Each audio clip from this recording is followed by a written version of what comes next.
Welcome everyone to this featured conversation when it comes to changes that are coming to the entire real estate industry in August. At Columbus Realtors, we're the voice of real estate in Central Ohio, and we always will be.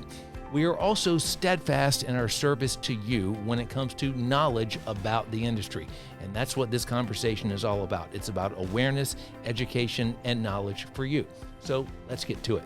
My name is Scott Light. I'm a former journalist and proud to say that Columbus Realtors is one of my clients. My firm produces your monthly videos. You know the gentleman sitting beside me? He is your CEO, Brent Swander. He's in year 2 as your CEO and year 11 overall. Before that, he was your government affairs director. So Brent, let's jump into it. At the 30,000 foot level, let's start broad, then we'll get into specifics here. What changes are coming from that proposed NAR settlement agreement that was announced back in mid-March? Thanks, Scott. So the biggest changes that are going to be coming that you will notice are offers of compensation will be removed off of the MLS. Now, we'll get into more of that. We get a lot of questions about, okay, if it can't go onto the MLS, where am I allowed to display it or promote it if my seller is still willing to offer compensation? So we'll get into that. Written buyer agreements. So come August 17th, written buyer agreements will be mandatory with realtor clients. And then the big number of the $418 million payout that will be paid by NAR over the course of several years. So those are going to be the biggest three. The two biggest that really impact our members on a day-to-day will be the written buyer representation agreements and the offers of compensation being removed off the MLS. Okay, as you mentioned, we're going to break all of those down in just a little bit. Let me flip that first question in this way, Brent. Do we need to do some myth busting out of the gate as well in terms of what this proposed settlement won't do, what it won't affect? Yes, there's a lot of misinformation. Even as I go around to our offices, area association, and just talk to our members in general, they still are very unclear and sometimes just even wildly inaccurate in some of the myths that I'm hearing. So it's incredibly important that we get it right. So myth number 1, NAR does not require a certain percentage commission. There is no standard commission. The National Association of Realtors law, whether it's federal, state, local law, Columbus Realtors, our MLS, there is no standard commission. That commission is set between the conversation that is had with a buyer and a buyer's agent and a seller and their listing brokerage.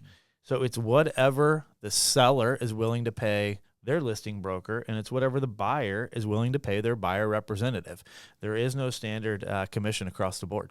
Okay, myth number 2, the proposed settlement covers only a fraction of members. So this also is false.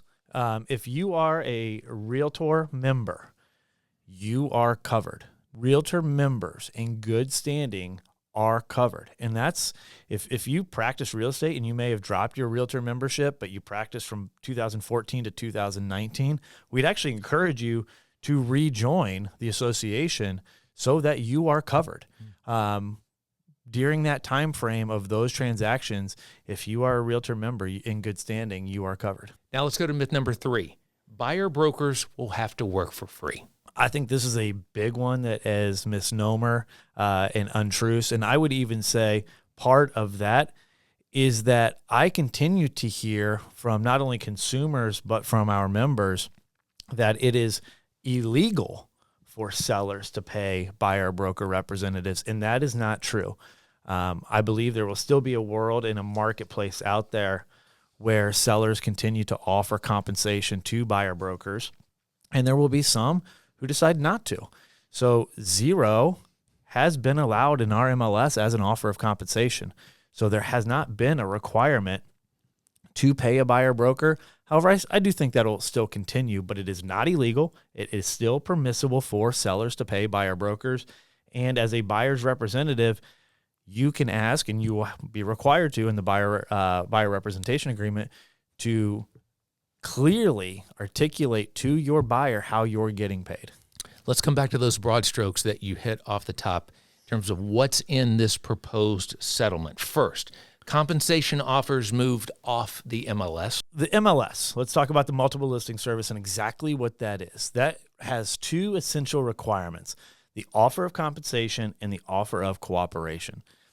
One of those two elements will be removed, and that is the offer of compensation. You will no longer find that available in the MLS directly or indirectly. So we cannot facilitate in any way an offer of compensation from a seller, a listing broker, to another buyer broker. So what does that mean?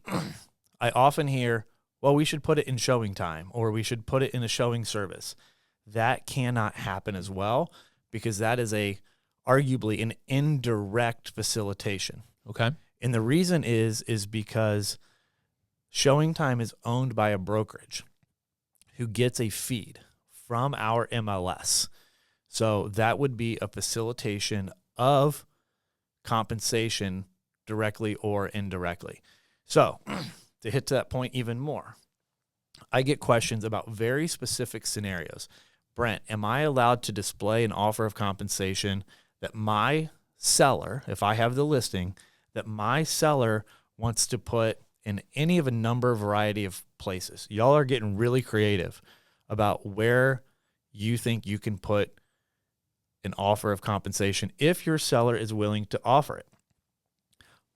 My non-legal answer is most of those scenarios, I'm going to answer by saying it's not against our rules. It's not against the settlement. What the settlement says is that the MLS cannot facilitate directly or indirectly an offer of compensation.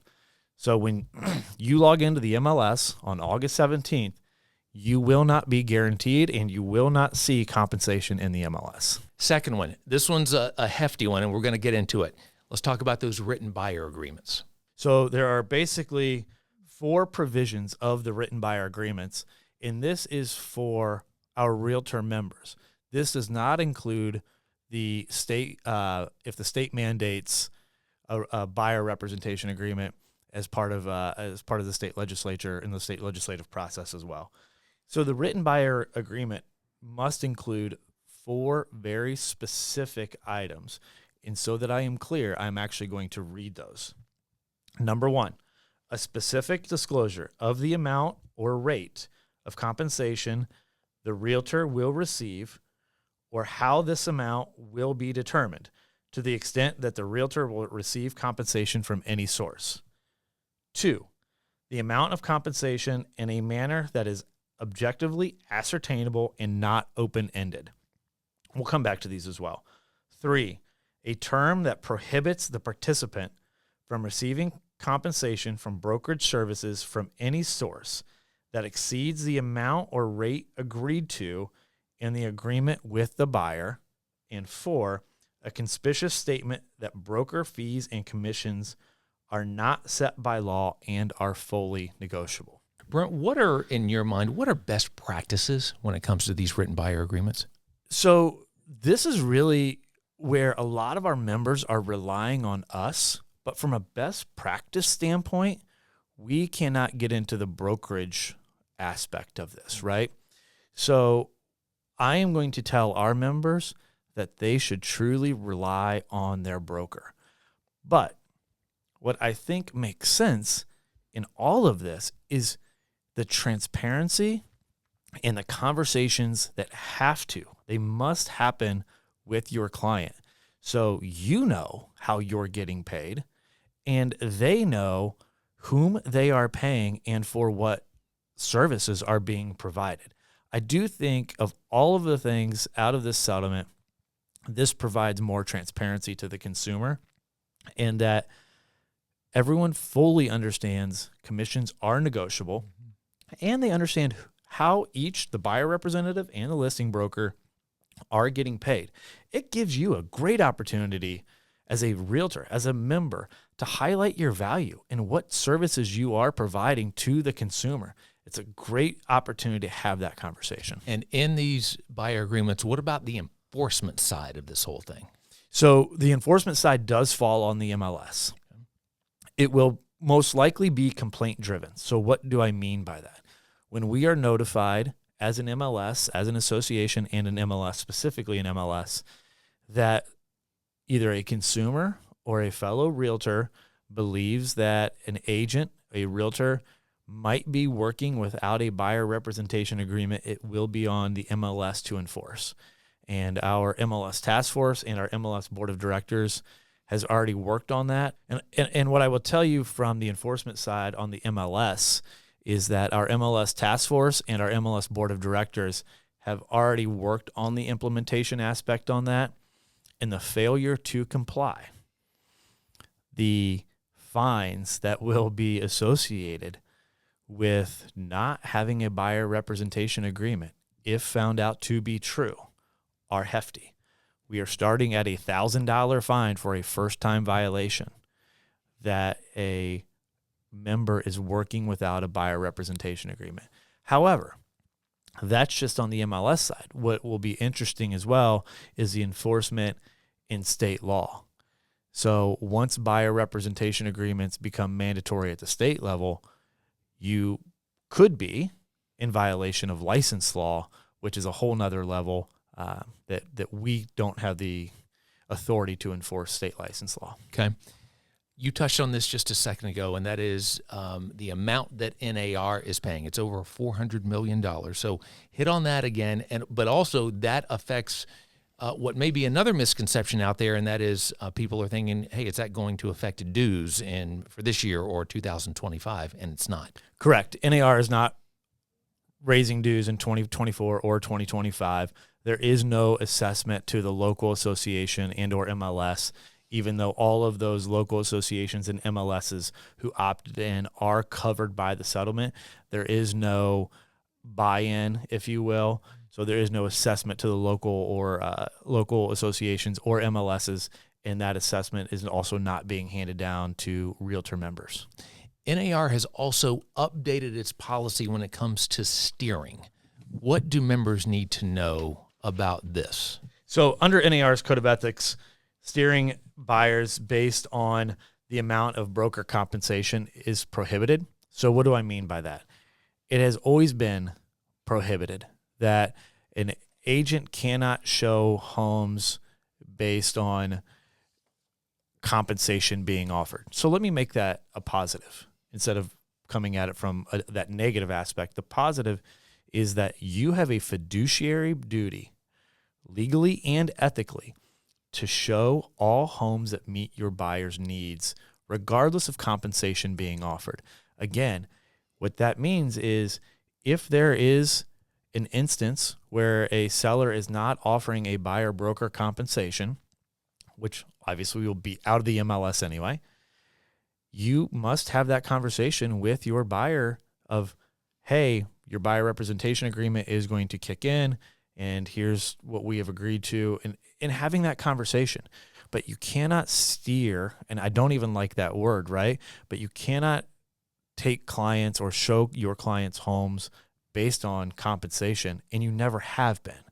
So you have a fiduciary, legal, and ethical duty to show all homes to your buyer that meet their criteria. You, the entire team here, you're fielding a lot of questions, and we're going to tell you about some ways where you can get a lot of those questions answered moving forward. Again, you're putting out a lot on social media. We're going to have another conversation like this. We're calling them featured conversations, both on video, and we're also going to have this in audio form. Think of it like a podcast, because we know realtors are in their cars a lot. This is, again, a really good opportunity for folks to listen to this conversation as well. But what we did, we pulled some of the more popular questions that are coming in here at Columbus Realtors, and we wanted Brent to provide some answers to those. So the first one that we thought about here, and it's a pretty simple one. Are open houses now illegal? What's the answer there, Brent? The answer is obviously no. Open houses are not illegal. Open houses will remain an opportunity for listing agents to highlight their sellers' homes. And the follow-up to that is no, every consumer coming through does not need to sign a buyer representation agreement just because they've entered your open house. However, if you start working with a buyer who has come through the open house and you were providing services to them beyond just showing up at the open house, and they do enter into a dual agency relationship or they become a client or a customer, you are then required to enter into that buyer rep agreement but not just because they entered the house. Okay. Next question. Been a lot of discussions around the concessions field in the MLS. Any changes to note here? There are no changes to concessions. The caveat to that is moving forward, there will be a bubble above the agent-to-agent remarks that compensation may not be entered into agent-to-agent remarks or property description in any form. But there are legitimate reasons for a seller to offer concessions. That happens in everyday practice, such as a driveway, a roof, a hot water heater, many, many instances that there are legitimate reasons for concessions to be considered from the seller. So there are no changes in terms of concessions from our aspect other than compensation may not be entered into any form in the agent-to-agent or property description. Again, if that were to happen, that would also be dealt with a hefty violation beginning at $1,000. Of all these changes that we're talking about here, another question that's coming. Does this mean that buyers won't have to use a buyer broker to purchase a property? That will be the buyer's decision, whether they want to enter into that agreement to work with a buyer's agent. Obviously, if a buyer were to go unrepresented, the selling agent, the listing broker and the listing agent does not have a fiduciary duty to the buyer agent. So I can tell you the times that I have bought homes, and I think for any of you who have bought homes, think about what your buyer's agent did for you. They did not just let you in the house in the lockbox. They did not just send you a listing. They provided very specific value. So we can talk about the value of a realtor, but I can't talk about the value of individual agents. That is where this competition comes into place, and agents must distinguish themselves in their value add. So, we would obviously encourage, not just for their own protection, but from the home buying process, buyers need to remain represented to ensure that they are being taken care of and thought after. Speaking of value, again, you and the team have decided to put a lot more information out there with conversations like these. We're doing more videos. We're having more audio conversations, as I mentioned just a few minutes ago. Columbus Realtors is also offering continuing education credits, so classes here that are free and they're monthly. Tell us about those. Buyer representation is huge. It has never been mandatory, although some brokerages have chosen previously, prior to the settlement, to require buyer representation agreements in their own brokerage. So we have really picked up our education process, and you're seeing a lot of buyer representation classes. Buffy Patterson, our 2024 president-elect, 2025 president, is teaching some upcoming classes as well. We have an entire education week coming up in September. So what you have seen is a reimagining and revamping of education here at Columbus Realtors.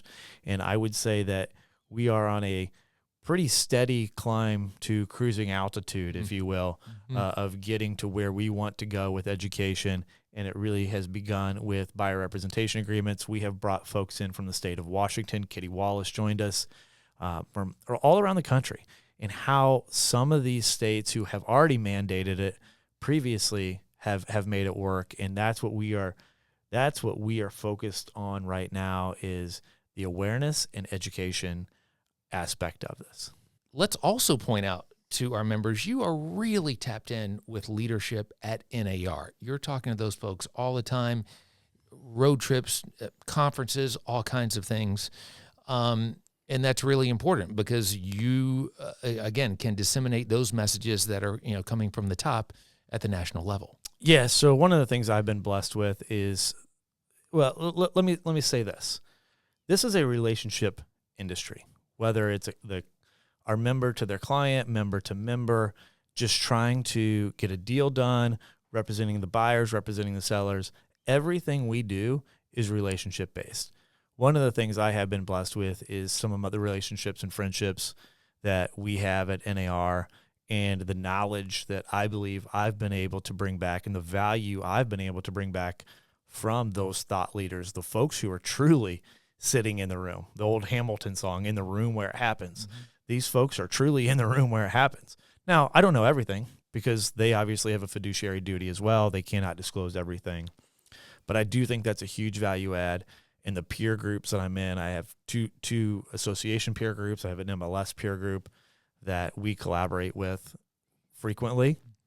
And I think having those conversations is vital to what we are trying to accomplish to get us to another level here at Columbus Realtors as well. And it's great, too, when NAR calls you and says, hey, Brent, what types of innovation, what are you seeing at your level there? And they want to hear from you what our members here are doing. Yeah. It's fantastic. I love to give a perspective from what's happening boots on the ground, right? So whether you're in politics in D.C. or wherever you are, I think it's oftentimes, and I don't believe NAR is this way in a lot of ways. NAR gets a bad rap from time to time. And I understand that. I'm not going to sit here and say everything NAR has done has been perfect by any means. My job is not to defend NAR. However, I do think that they take members' complaints, concerns very seriously. I personally know Kevin Sears, our current president, and he takes this incredibly serious. I know what he and Greg Rabchek, our own Columbus Realtors, Greg Rabchek, is NAR treasurer, and the entire NAR leadership team takes this extremely seriously, and they want to know what's happening on the ground. And I'm proud to call them friends, and I think they're doing a great job. As we start to wrap up our conversation, here's something else we know. Realtors, real estate, they're experts. And over all these decades of service, realtors are nimble. They always have been when it comes to adapting and morphing to new sales strategies, new marketing strategies, and yes, new administrative strategies. So, Brent, what would you say is your best piece of advice to members out there? Go do your job. Truly. Go have the conversation with your client. The value that you are providing and why and how you are getting paid. Explain the services and what you're doing for them and why you are worth what you're asking to be compensated. I do truly believe that at the end of the day, give it 6, 9, 12 months, 15 months. I don't know the time frame. Get out of the headlines. Go do your job, provide the value, and the chips will fall where they will. Yeah. We will be just fine. The association will be fine. The MLS will be fine. You as an agent will be fine. Just go do your job and articulate and provide the value, and you will be okay. Tune out the noise. Tune out the noise. Yeah. But there are going to be hard conversations. Absolutely. I think the old adage is when nothing changes, nothing changes. That change is here. Mm-hmm. And you have to embrace the change. But if you do your job and you provide the value and articulate that value, consumers will understand the value that you provide as realtors, and they're going to be willing to pay you for your services.